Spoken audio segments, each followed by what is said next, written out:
ساعات عديدة قبل بداية مباراة المغرب ضد الإكوادور، جماهير مغربية غفيرة في الديار الإسبانية، بالخصوص في العاصمة الإسبانية مدريد، تحج إلى ملعب واندا متروبوليتانو، المقلع التاريخي لنادي أتلتيكو مدريد، يستقبل مباراة كبيرة بين المغرب والإكوادور استعدادا لكأس العالم.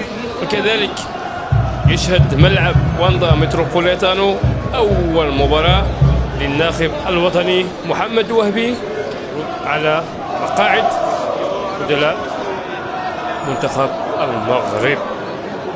محمد وهبي الذي حقق إنجازا تاريخيا للمنتخب المغربي، ربما يعتبر أكبر إنجاز لكرة القدم المغربية، ألا وهو الفوز بكأس العالم للشباب أقل من 20 سنة. نعم، هذا هو اللقب الكبير الذي حصل عليه محمد وهبي بعدما تغلب على مدارس كروية من العيار الثقيل على المنتخب الأرجنتيني في النهائي، على المنتخب الفرنسي، وكذلك المنتخب الولايات المتحدة الأمريكية.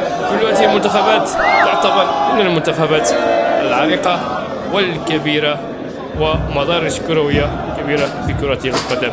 هنا الجالية المغربية تحج وبكثافة إلى ملعب واندا متروبوليتانو، الملعب الكبير الذي يستقبل مباراة كبيرة، وإن كانت ودية ستكون فيها جدية كما تتضح الأمور.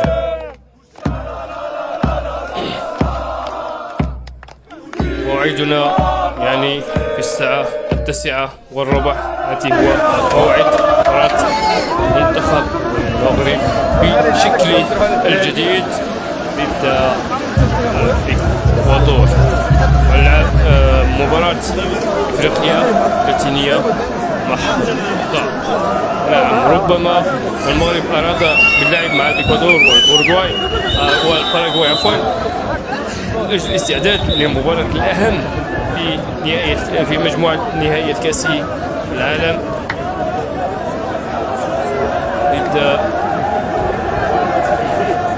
ضد البرازيل. ربما مباراة البرازيل يتم التحضير لها بهذا الشكل.